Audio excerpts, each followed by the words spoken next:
Aujourd'hui, la conjoncture qu'on peut faire, par exemple, en France, on est dans un climat qui est pré-insurrectionnel. C'est-à-dire qu'on est dans une situation, et c'est pour ça que les ministres de l'Intérieur sont tous comme ça. Hein. C'est qu'en en fait, on est dans une situation où s'il y a un phénomène qui pète, du style un policier qui bute un gars en manifestation qui était assez symbolique, ce gars, ça part en live.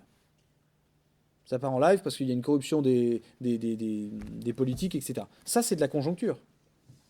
Par contre, des gens qui vous disent la France va tomber plus bas que terre en raison de ses nombreux péchés et de son orgueil.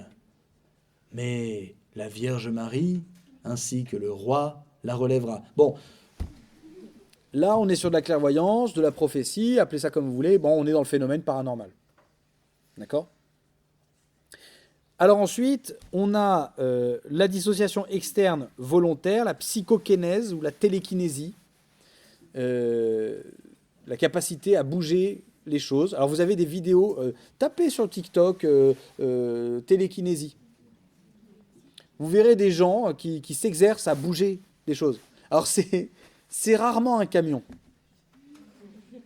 C'est toujours une feuille d'aluminium, un petit fil, une flamme sur une bougie, tu sais, où ils font... Puis là, la flamme, elle fait... Ah non, mais c'est impressionnant, hein, quand on n'est pas préparé, on peut être impressionné. Bon, voilà, la télékinésie, alors, il y a des phénomènes qui sont plutôt étonnants. En revanche, qui sont de cet ordre-là, dissociation paranormale externe et volontaire, c'est les cas de lévitation.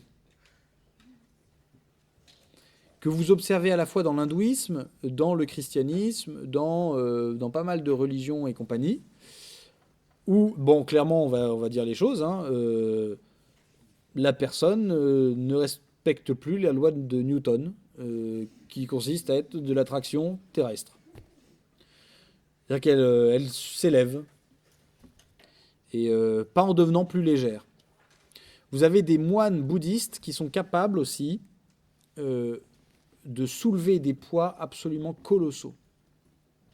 Mais colossaux, mais absolument incroyables.